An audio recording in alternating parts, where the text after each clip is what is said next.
Welcome to the Workforce Wire podcast, brought to you by Employ Prince George's, bridging the gap between job seekers and businesses. And now, here's your host, Walter Simmons. Welcome to the Workforce Wire, brought to you by Employ Prince George's. I'm your host, Walter Simmons. Today I have a special guest from my hometown, or the region, Charleston, South Carolina, Ms. Daquanna Harrison. She's the founder and president of Elevation Educational Consulting Group. Welcome to the Workforce Wire, Daquanna. Thank you for having me. I'm happy to be here. Good. So today this is the first episode of what we're calling the art of the hustle, talking about entrepreneurship. A couple years ago, Dame Dash went on the radio show and caused a huge stir talking about entrepreneurship and not working a 9-to-5. And since then, I just feel like people have misconstrued what entrepreneurship is, the different types of entrepreneurs. So today, we have Daquanna Harrison here, again, president and founder of Elevation Educational Consulting Group, because she's an entrepreneur, she's a hustler in the field of education, which you don't really see when people talk about entrepreneurship. Daquanna, welcome to the show. Thank you. Yeah, so education, entrepreneurship, right? There you go. You don't really you don't usually hear that. You don't hear education and entrepreneurship. Well, yeah, I think that they really go well together, but I think it goes back to what you're just talking about. Like, there was this big uproar, right? Doing your own thing. Everyone wants to be their own boss. And I think that in education and nonprofit, we don't think like that often. We are always looking at and hoping for, supporting the bigger picture, being a team player. And I think that people believe that entrepreneurship doesn't have to do with being a team, being a part of a team, being a part of something bigger. And that's just not right. If you're stepping into this entrepreneurship and you are not thinking about your network, not thinking about who needs to be your partners, not thinking about who's going to be your financial person, because that might not be your your thing, you're not going to probably do well. So I think that a lot of people feel like there's a counter there, right? Pulling the tug. I definitely think people see it as one or the other. Mm-hmm. So before we get started, tell us about Elevation Educational Consulting Group. What do you all do? Absolutely. Thanks for asking. So really, we are a for-profit, first to say, company, and we focus in on a few things. We focus in on program design and supporting nonprofits and other educational institutions. We really focus in on teacher development and professional development within the field. And then we also, the last thing that we do is really focus in on creating our own programs. And so getting programs out there to support adult education, alternative education, and nonprofit education in general. And we really focus in on those pieces, or those pieces really meant a lot to me because I saw so many great people doing great work, but only in their one school, only in their one institute. Let's talk about that. As the Workforce Wire, as Employ Prince George's Workforce Development Podcast, we're always focused on telling our listeners or giving our listeners real world tools, tips, and techniques they can use when they go back to their local areas, right? Mm-hmm. But as a Workforce Development Podcast, before we go any further, I have to know your career pathway, your story. How did you go from our hometown in Charleston? Real briefly, but what led you to create your own company, Elevation Educational Consulting Group, and what brought you here today? And you got some upcoming professional development trainings, or that you're hosting around the state of Maryland. Let's talk about that. Yeah. But how did you get here today? Yeah. How did I get here? So, yes, I was a small town girl coming from Charleston, not going that far. But I came to this big old city partially because I knew that education was kind of my way up. Mm-hmm. So I came here from a small town where, if you don't have an education, it's really going to affect you. Then I thought it was just there, though. I came here to this big old city, and it's the same thing. So what school brought you to the city? I come here to D.C. for Howard University. And so And so I came here to Howard, bright-eyed, thinking, oh yeah, it's the big city. I'm coming to a historically Black university, into a Black city. Things are going to be great, right? Uh-oh. Oh boy. I just saw the educational differences. I saw the financial differences, and that got me even deeper into education. So I went from education being the way that I got out of something into saying, how can I get education to be the way that other people get out of something as well? And so that really focused me in. I started doing a lot of alternative programming, so after-school programs and programs for teen parents and things of that nature, like right out of school, like a year or two out of Howard. And I, went from organization to organization, seeing great work being done. But I'm such a big picture person that there is times when I would always say, it's great that this class is going well, that I'm participating in, or that this program is going well, but how do we make this bigger? I'm always a scale-up person. And so that was always my challenge. Seeing something that could be put out, that could become bigger, and figuring out why are we only hosting it within these walls? And so that was constantly my kind of push and pull. So I went from, doing some small little after-school programs and things of that nature to getting with a big adult charter school in D.C., was the director of instruction there, really supporting over 40 teachers doing amazing work in adult education. And we're talking about 18 to 87. There you go. And being a part of looking at WIOA coming in. And so, I was a part of some of the major conversations when WIOA first came up of what does it look like for adult education? How can we use that funding? How can we really try to integrate into workforce development, which is really what we had been doing always, but now WIOA is saying you must do.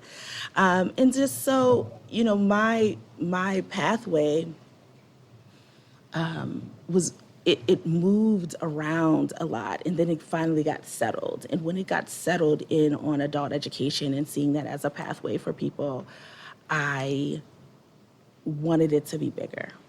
And so I saw an opportunity to start my own company because of that.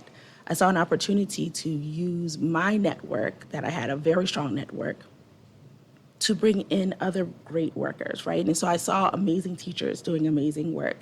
I saw great project managers, program directors, all these people doing amazing work in adult education, but again, only in their one little space. And I said, we can't do that. Like, to me, it was almost like negligent to the field of adult ed, of social services, to solely be doing great work in one or two spaces. So you wanted to So I wanted to grow that. bust all of these silos, man. I wanted to bust these silos, and that's exactly what I'm doing. I could have went out there and just consulted myself, right? I was doing that. People would call me up, hey, I need you to look at this program. We're not getting our numbers. What's going on? What is our audience? Why is our recruitment not working? So I was doing that. That's easy work. Bringing other people along, that's a whole different piece, right? Oh, yeah. And so in education, we don't shine. We don't put ourselves on the podium. And so there was actually a lot of work I had to do to get great people whose work was needing to get out there to believe that they could do that. And so I would get a contract, I would get an award, and I would say, yeah, I'm good. I know someone who's great. Let me bring that person on. And so that's why it's a consulting group. That's why it's not just Daquanna Harrison Consulting, so that I can really bring other people in, and we can get this work done. We have way too much work to get done to allow it to be in these silos. So let's talk about the work. What are you doing around the region in the space of adult education? Absolutely, thanks. So a lot. And it varies from space to space. And so one of the major projects we're working on right now is called Elevated Connections. So everything is elevated with us because we're an Elevation Educational Consulting Group. But it's a total different way of doing professional development. We, instead of having a sit and learn, you're an empty vessel that we're going to fill up, we know that educators and professionals have things that they want to give, information that they can provide. And so we're doing professional developments where the educators are a part of the conversation. And so, yes, we bring in facilitators, expert facilitators. But for those 2 hours, the facilitators are just that. They're just bringing in information. They're setting the tone, and we're all learning together. It's similar to a concept from like fellowships and leadership programs, and bringing in the information in multiple different ways. So you're allowing these professional developments, anybody is open to them. Where can they get more information? Absolutely. So everyone can go to Elevation Ed, so elevationed.com. So that's our website. You can go there and find a lot of information. You can also look up Elevated Connections on Eventbrite, and you'll find it. So we have 2 in August and 1 coming up July 20th. And there are a lot of different topics. And that's another thing, is that independent and individual learning. So you might be interested in physical and mental health. We got one for that. We have cultural competency coming up. And then we have facilitator tips, like how do you really become a great facilitator? And so we're trying to do different types of topics so that we're reaching the different people who need different supports, because we have to educate ourselves. You know, we have to keep learning in the field. And so you don't want to be stagnant. You don't want to just keep doing the same thing. And so breaking down those silos, I really want to see educators there. I want to see workforce development folks there.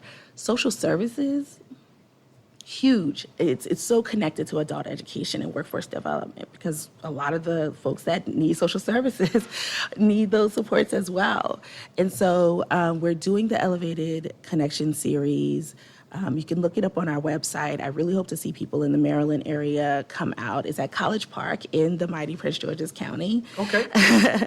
and so, you know, again, it's really breaking down those silos and saying we all have something to say, we all have something to give. Let's learn together.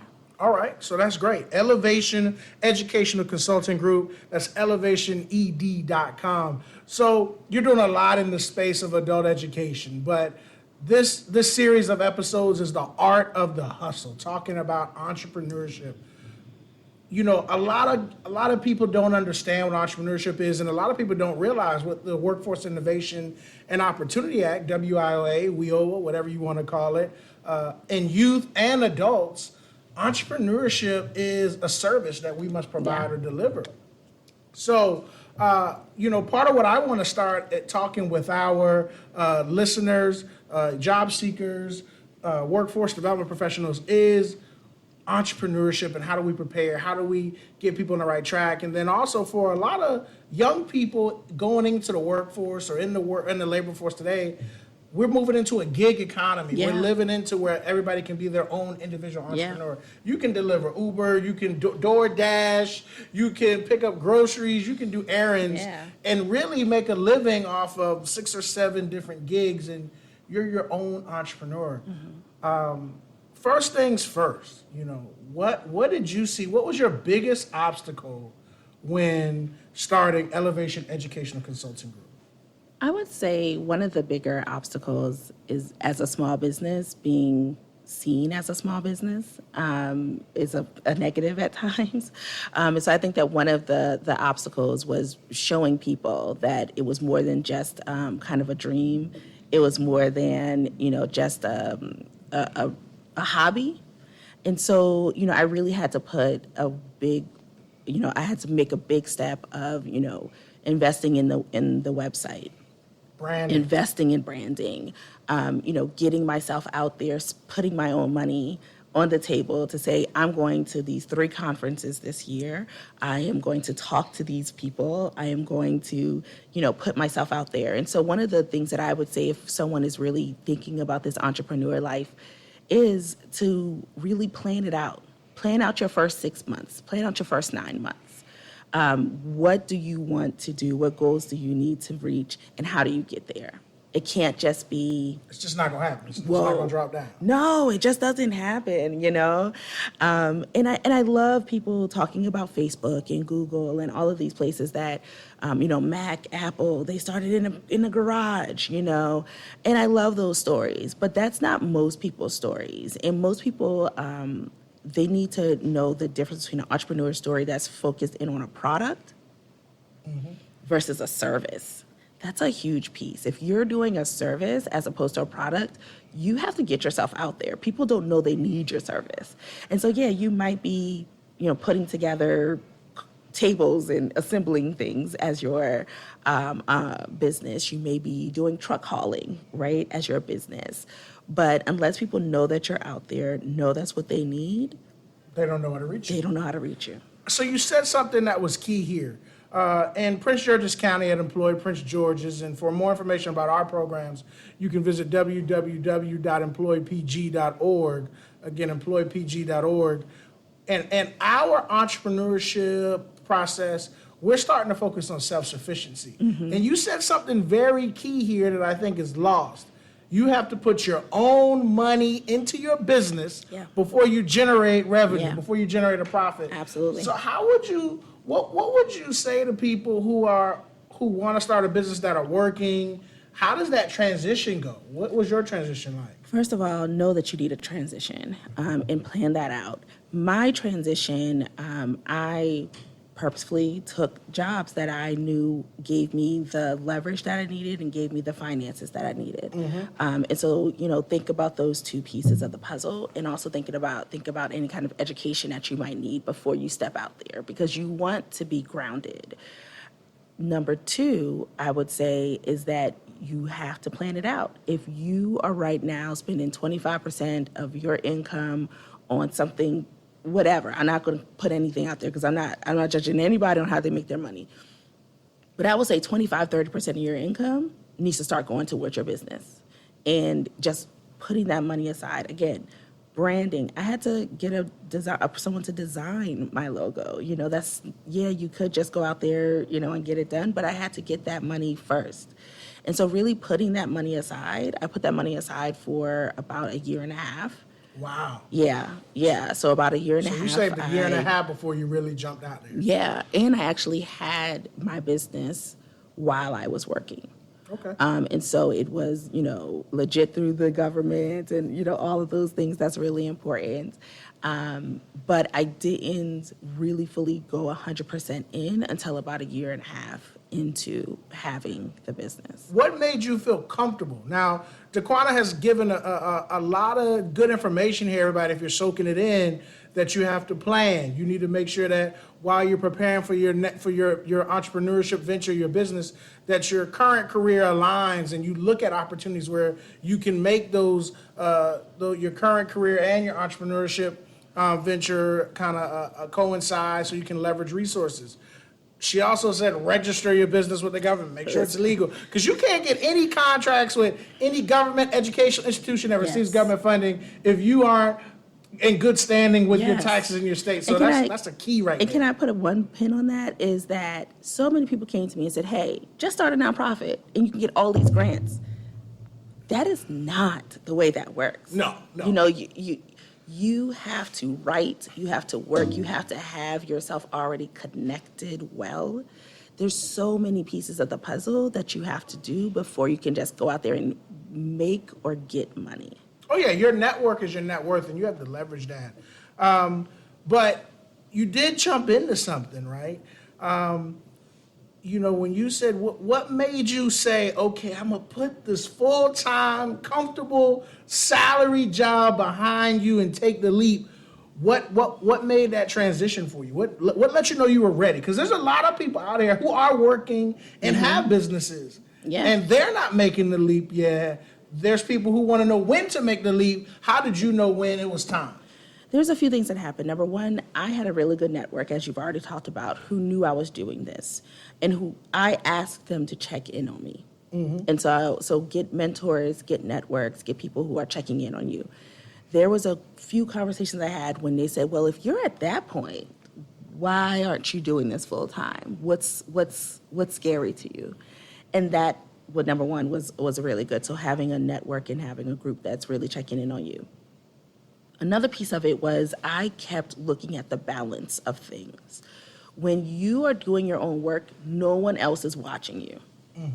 When you are working for someone else, there are tons of people watching you, so you get that work done.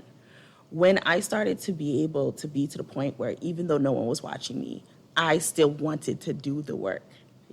I was fine with being up at midnight writing a proposal or whatever I needed to do because it meant that much to me.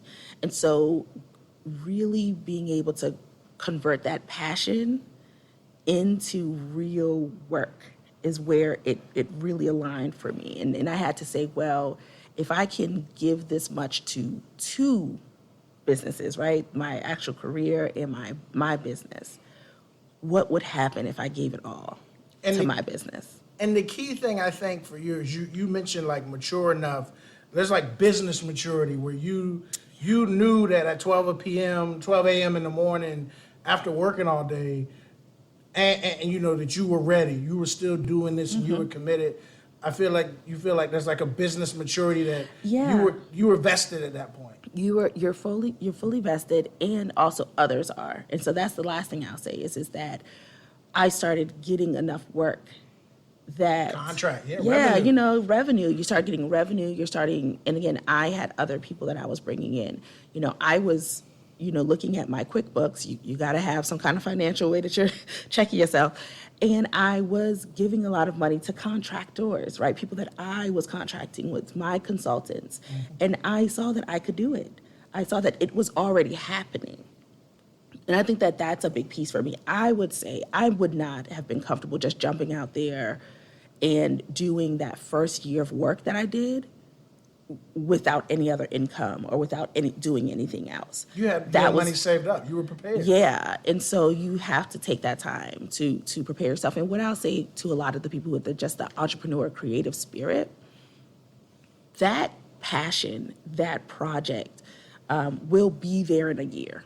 It'll still be there in a year. So, I see a lot of people jump out and say, I just want to own my own, and so I'm going to. And I would really say you need to do the prep work first, because the passion is not, you can't pay your bills with passion.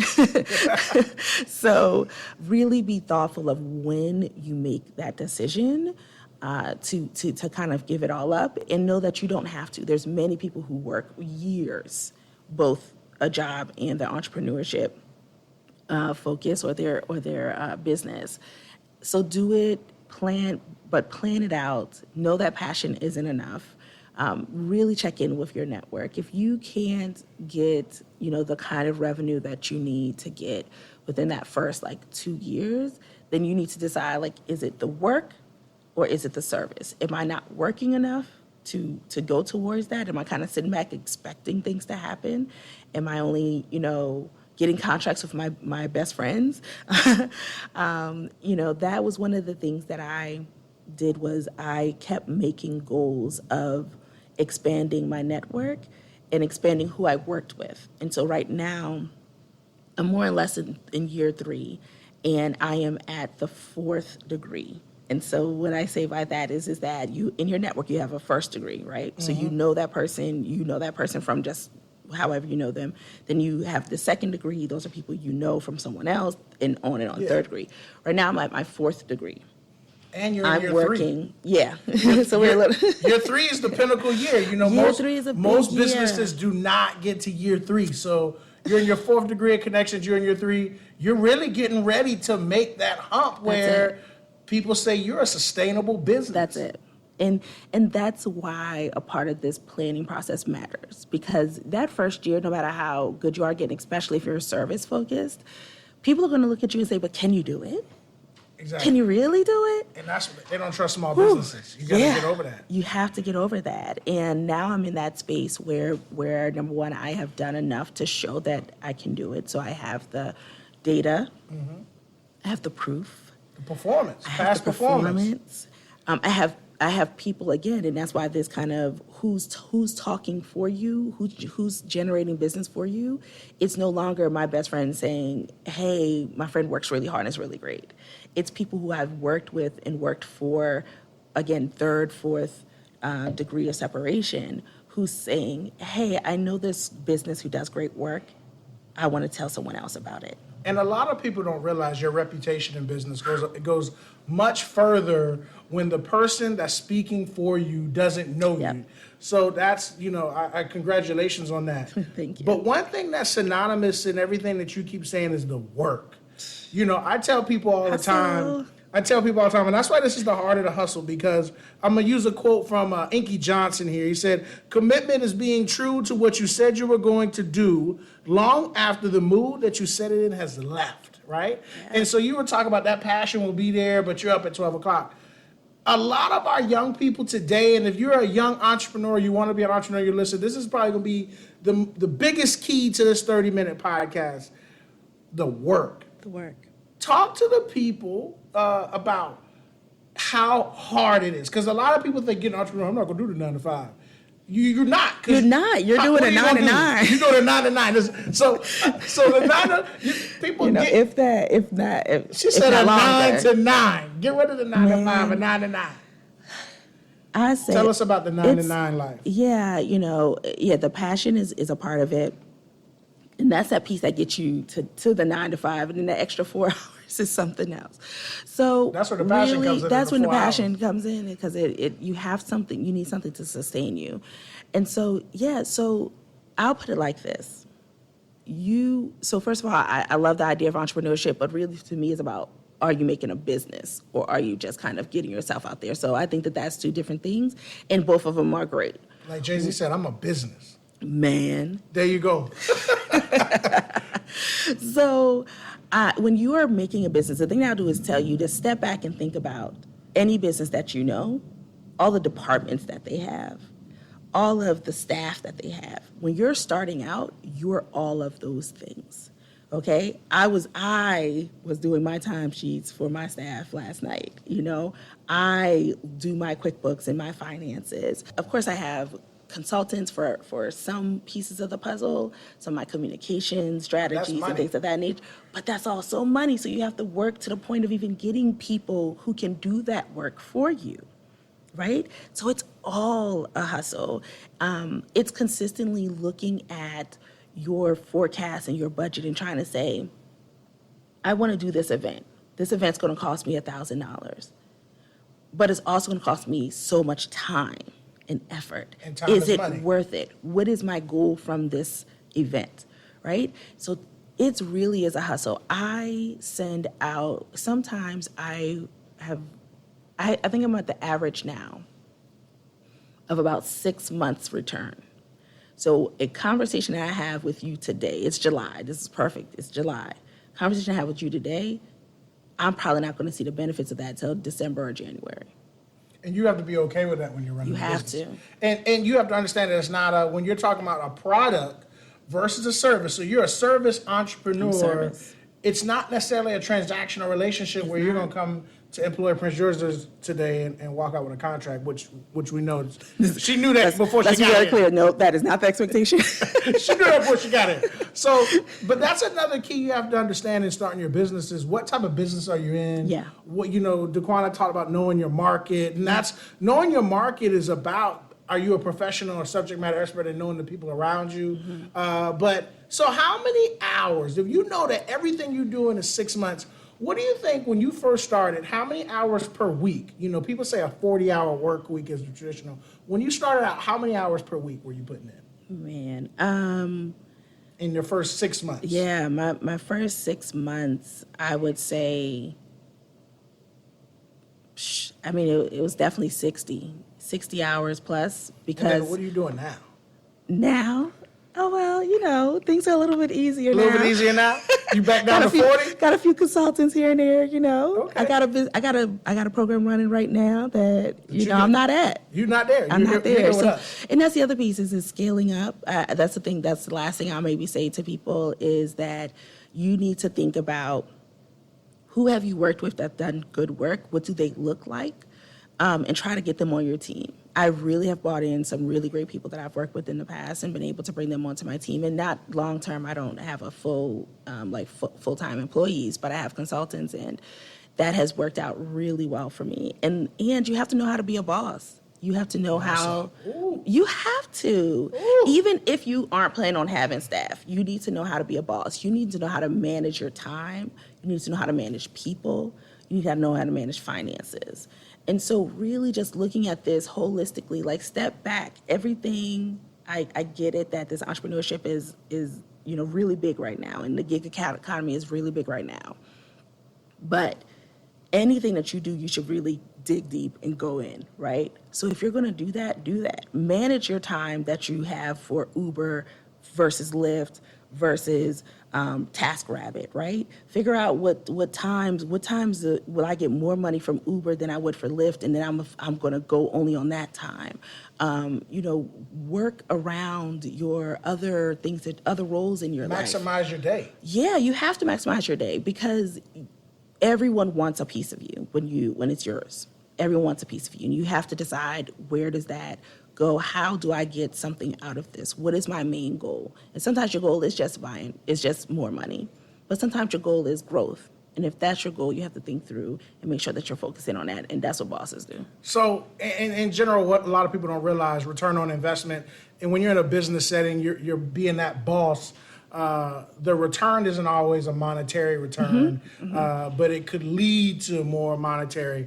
So would you say, you said it a couple of times, would you say that the biggest thing that you can take away from here that you would give to our listeners, and I'm assuming here, is the value in people? Like your network helped you grow, the people you brought on helped you grow, the people that you brought on to have helped you grow your business.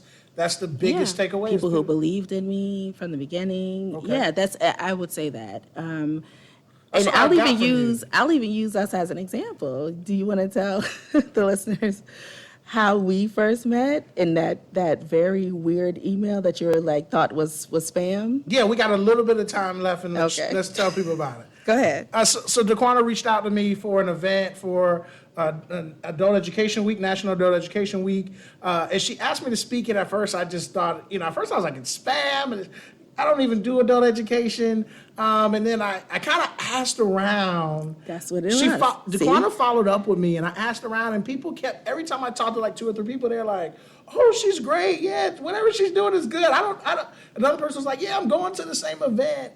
And that's when I actually followed up with Daquanna, because her reputation in the community of who she was, and then she kind of showed me the light of how our pathways cross. So yeah, I think workforce and adult education. That's our next podcast, right? Yeah, there you go. We got it.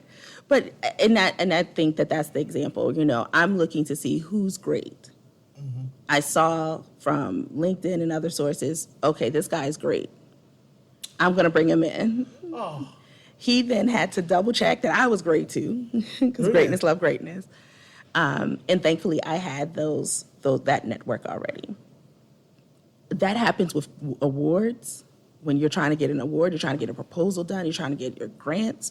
People are asking people, so you really need to think about what your forward face looks like, right? My Twitter is all business. It's all education. It's all the next step and the next thing that I'm doing. Yes, I have political views. Yes, I have. But that's not going to help you grow your business. That's not helping me grow my business. So that's a part of it. Just remember, it really is a people's game out there, and you need to have a network and a support system that can really get you there.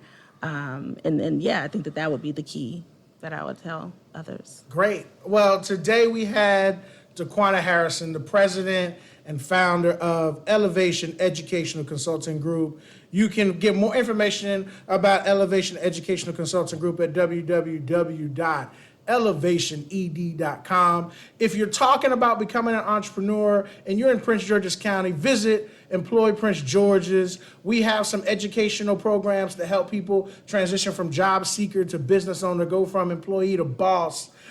Visit us again at www.employpg.org. We've got veterans entrepreneurship programs. We've got youth entrepreneurship programs. And to all my workforce professionals, as Daquanna mentioned, this is a gig economy. Don't run from entrepreneurship in your WIOA funding, in your American Job Centers. Embrace it, because it could create an opportunity for a job seeker to go into a career, make a living that they probably couldn't make as an employee, but they could do it on their own. help them grow their talents, help them foster it, make the right connections, help them grow their own network. Your network is your net worth.